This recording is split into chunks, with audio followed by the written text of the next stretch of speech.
তুমি তোমার কাজ করো, তুমি তোমার কাজ করো। আইডেন্টিফাই।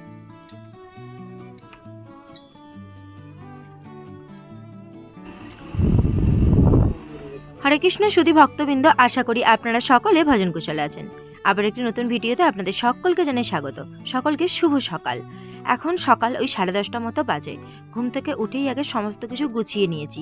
আর ওপরের বিছানাটা যেহেতু ও একা শয়, সেই জন্য ও এখন একাই গোছাচ্ছে। আর কিছুক্ষণের মধ্যেই ওর অনলাইনে ক্লাস শুরু হয়ে যাবে, তো সেই জন্য তাড়াতাড়ি ঘুম থেকে তুলে দেওয়া। কাশ্মীরে এখন সকালের দিকে -5-6 ডিগ্রি মতো ঠান্ডা থাকে, তাই ওদেরকে আর বেশি সকালে ডাকি না, একটু দেরিতেই ঘুম থেকে তুলি। এখন পড়তে বসেছে, এই কিছুক্ষণের মধ্যেই কিন্তু ক্লাসটা শুরু হয়ে যাবে। আর ডাল লেক থেকে আসার পরে দেখি জ্যাকেটটাতে এত জিলিপির রস লাগিয়েছে, তো সেটা পরিষ্কার করা হয়েছিল না, তাই এখন একটু সময় পেয়েছি, এখন পরিষ্কার করে নিচ্ছি। নতুন জ্যাকেট মাত্র একবার পরিয়েছি, তার মধ্যেই এরকম অবস্থা করেছে। তো 2-1 জায়গায় জিলিপির রস লেগেছিল, ওগুলো শুকনো হয়ে গেছিলো, ভিজে কাপড় দিয়ে মুছে দিয়ে একটু হাওয়ায় রেখে দিলে পারেই এটা ঠিক হয়ে যাবে। আর বাচ্চারা তো এরকমই করে, সেই জন্য আপনারাও চেষ্টা করবেন শীতের পোশাকগুলোকে একটু কম কাচার। আমি ওদিকে সমস্ত কাজ ছাড়ছিলাম, বেড়াবাবু দিকে স্নান টান করে পুজো কমপ্লিট করে ফেলেছে। আর আমাদের এখানে পুজো বলতে এইটাই, আরতি করা, কারণ এই ঠান্ডার সময় আর ফুল পাওয়া যাবে না। আর গোপুসোনাদেরকে রেডিও আজকে বেড়াবাবুই করে। ঠাকুরঘরটা এলে এখন মনটা ভীষণ খারাপ হয়ে যায়। ওদিকে তুলসী মহারানীগুলো সব এক এক করে দেহ রেখে দিচ্ছে ঠান্ডার জন্য। দেখুন এই গাছটারও কিরকম অবস্থা।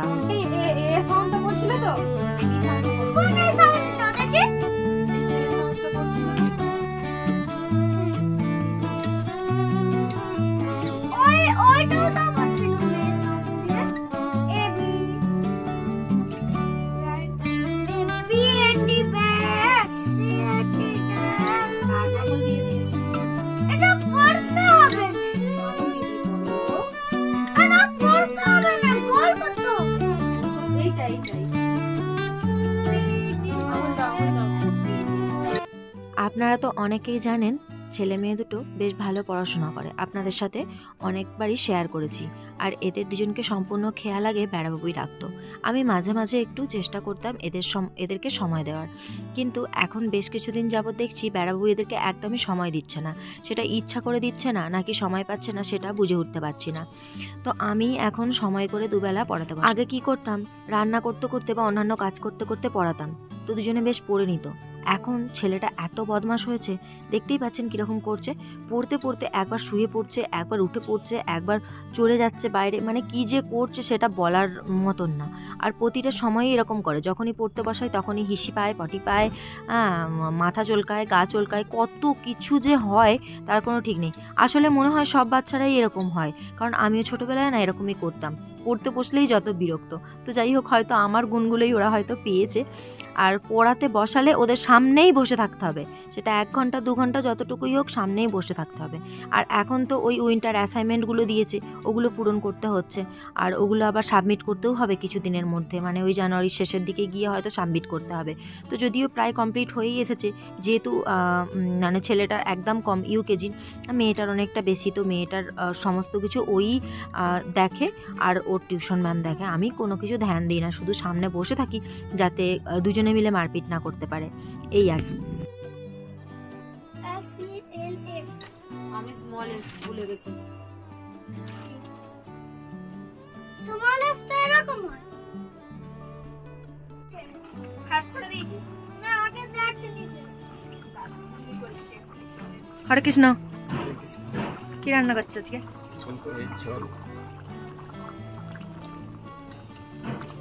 বলে জানে তো ফুলকপিগুলো অত সোজা না, কে রান্না করছে দেখতে হবে তো। ভাত হয়ে গেছে, কমপ্লিট। ভোগ লাগাও, ভোগ লাগাও। আর ভোগ লাগানোর মন্ত্র বলবে ভালো করে, মনে আছে তো? নালে ডিসেবল করছে ফেলুদা, কি হবে? ডিসেবল কোর্স করছে কিন্তু, খুব সাবধান, মৌখিক প্রশ্ন হবে, খুব সাবধান। ভালো করে ভোগ লাগানোর মন্ত্র পুরো জলস্থ, মুখস্থ, কণ্ঠস্থ করে নাও, ঠিক আছে? সারাদিন আর কোনো সেরকম ভিডিও করতে পারিনি, কারণ আমার মেশিনে ভীষণ কাজের চাপ। কতগুলি চুড়িদার ব্লাউজ আছে যেগুলো 2-3 দিনের মধ্যেই দিতে হবে, তো সেই জন্য আর কোনো ভিডিও করতে পারিনি। এখন সন্ধ্যাবেলা গোপুসোনাদেরকে চাউমিন ভোগ লাগিয়ে আমরা সেগুলোর প্রসাদ পেয়ে নিচ্ছি। আর বাড়িতেও চাউমিন কিন্তু ভীষণ সুন্দর হয়। আর এই যে কাকড়ির আগুনটা সকাল থেকে এখনও আছে, বেশ ভালোই গরম গরম মতন আছে ঘরটা, সেই জন্য। আর এটা বেড়াবাবু মাঝে মাঝে ফুঁক দিয়ে দিচ্ছে যাতে আগুনটা সুন্দর থাকে। কোন ধরে গেছে? ঘরে ছাইগুলো উঠছে তো, কি আরে কিছু হবে না, হাতের দিকে রেখাবো। সমস্ত কাজের মধ্যেই কিছু কিছু কাজ ভীষণ আমার প্রিয়, যেমনই বুক কভার করা। বুক কভার করতে আমার ভীষণ ভালো লাগে।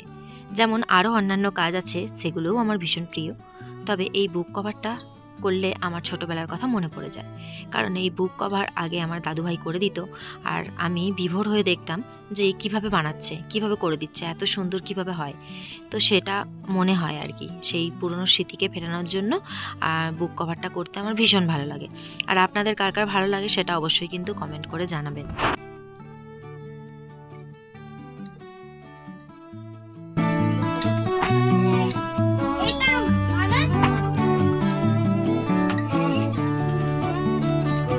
এখন রাত্রি 10:30 মতো বাজে। তো আমার এখন ইচ্ছা করেছে আমি একটু কেক বানাবো, আর কেকটা বানিয়ে রেখে দেবো, কালকে সকালে এটা টিফিন হবে। তো সেই জন্য কিছু ড্রাই ফ্রুটস নিয়ে নিচ্ছি। আর ড্রাই ফ্রুটসগুলো নিয়ে এসেছিলাম প্লাম কেক বানাবো বলে, কিন্তু প্লাম কেক আর বানাবো না, বানাচ্ছি ফ্রুট কেক। কারণ প্লাম কেক বানালে ওখানে হয় গুড় দিতে হবে, আর না হলে চিনিকে ক্যারামেল করে দিতে হবে, যেটা বেড়াবাবুর একদমই পছন্দ না, আর আমারও খুব একটা ভালো লাগে না। তবে হ্যাঁ, অবশ্যই একদিন বানাবো, কারণ বাচ্চাগুলো দেখে বলে এই কেকগুলো দেখতে অনেক সুন্দর, এই কেকগুলো নিশ্চয়ই ভালো। তো ড্রাই ফ্রুটসগুলোকে সব কুচিয়ে নিয়েছি। এখন এটাকে আমি ভ্যানিলা এসেন্স দিয়ে ভিজিয়ে রাখবো 1-1.5 ঘন্টা, তারপর এটাকে ইউজ করব। আর যতক্ষণ ভিজবে ততক্ষণ বাকি কাজগুলো আমার হয়ে যাবে, আর আমাদের প্রসাদ পাওয়াও হয়ে যাবে। তো যাই হোক, অবশেষে প্রসাদ পাওয়া হলো। এখন 11:45 বাজে। ভাবছি ঘুমাবো না কেকটা বানাবো। তো কেকটা তো বানাতেই হবে সকালে টিফিনের জন্য, কারণ সকালে এত ঠান্ডা থাকে, বেড়াবাবু রুটি আনতেও যেতে চায় না। আর আমার নিজেও এত কুঁড়েমি ভাব আসে যে সকালবেলা ওই ঠান্ডার মধ্যে উঠে স্নান টান করে আর ওই তো কি আর, সেই জন্য আগের দিন রাত্রির থেকে সমস্ত কিছু ব্যবস্থা করে রাখতে হবে। তো প্রথমে ওটিজিটা আমি প্রিহিট করতে দিয়ে দিয়েছি, আর এখানে ব্যাটারটা তৈরি করে নিচ্ছি। আর কেকের ব্যাটার কম বেশি সবাই তৈরি করতে পারে, সেটা ডিটেলসে দেখানোর কিছু নেই। তো সব শেষে আমি এখানে দিয়ে দিচ্ছি ভিনিগার, আর ভিনিগারটা দিয়ে ভালো করে ফেটিয়ে নিয়ে তার মধ্যে আর এখানেও একটা কথা আপনাদের সাথে শেয়ার করি, আপনারা হয়তো অনেকে বুঝতেই পারেন, কারণ আমি প্রায়ই বলি কেক বানাচ্ছি কেক বানাচ্ছি। এটাও জানেন তো আমার খুব পছন্দের একটা কাজ। আমি সমস্ত কাজকেই ভীষণ পছন্দ করি, তবে কিছু কিছু কাজ আছে যেগুলো আমার একদমই পছন্দ না, যেমন বাসন ধোয়া। আমার সব থেকে কোনো কাজ যদি খারাপ লাগে সেটা হলো বাসন ধোয়া। বাসন ধুতে আমার একদম ভালো লাগে না, বাকি সমস্ত কাজকেই কিন্তু আমি ভীষণ ভালোবেসে করি। এখন ড্রাই ফ্রুটসগুলোর মধ্যে একটু ময়দা আর একটু চিনির গুঁড়ো মিশিয়ে তারপর এতে দিয়ে দিচ্ছি। এটা কেন দিচ্ছি বলুন তো? কারণ না হলে ড্রাই ফ্রুটগুলো যখন ওভেনে বেক হবে তখন সমস্ত ড্রাই ফ্রুটসগুলো নিচের দিকে চলে যাবে, একটাও আর মাঝখানে বা ওপরে থাকবে না। তো এই জন্য ময়দাটা আর চিনির গুঁড়োটা ভালো করে মিশিয়ে দেওয়া, যাতে সমপরিমাণ সমস্ত জায়গায় কিন্তু এই ড্রাই ফ্রুটসগুলো থাকে, আর মুখে এক একটা বাইটে ভীষণ সুন্দর লাগে। তো এখন এটাকে ঢেলে নিচ্ছি। আর এতটুকু পরিমাণ ব্যাটার তৈরি করেছি, এই ব্যাটারটাই ফুলে কিন্তু ডাবল হয়ে যাবে, আর এত সুন্দর লাগে এই ড্রাই ফ্রুটসগুলো দেখতে, আর খেতেও ভীষণ ভালো লাগে। মনেই হবে না যে এতে কোনো ডিম দেওয়া নেই বলে। কিন্তু বেড়াবাবুর সেই মুখে একটাই কথা, ডিম দেওয়া নেই বলে বেশি সফট হয়নি। আসলে জানেন তো, এখানে দুধগুলো এমন, দুধের মধ্যে যদি ভিনিগার দিয়ে আগে থেকে রাখা হয় তাহলে দুধগুলো কেটে যায়, আর সেই জন্য লাস্টে আমাকে ভিনিগারটা দিতে হয়। তার জন্য কিন্তু স্পঞ্জি ভাবটা একটু কম হয় ঠিকই, কিন্তু খেতে খুব সুন্দর হয়। আমার তো মনে হয় দোকানের কেকের থেকে বাড়িতে বানানো কেকের অনেক স্বাদ হয়, আর সেটা অনেক হেলদিও হয়। কারণ দোকানে কি অবস্থায় বানাচ্ছে, কি তেল দিয়ে বানাচ্ছে না বানাচ্ছে তার তো কোনো ঠিক নেই, আর কোথায় পড়ে থাকছে না থাকছে তারও কোনো ঠিক নেই।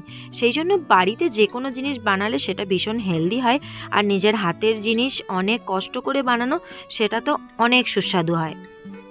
দেখুন কেকটা কত সুন্দর ফুলেছে আর কত সুন্দর দেখতে হয়েছে। এটা যদি 4 কোনা কোনো কেক টিনে বানানো হতো তাহলে কিন্তু আরও সুন্দর হতো। আমার কাছে যেহেতু চারকোনা টিন নেই, সেজন্য আমি গোল টিনেই বানিয়েছি। আর দেখতে কিন্তু ভীষণ ভালো লাগছে, আর সত্যি বলতে খেতেও খুব সুন্দর ছিল।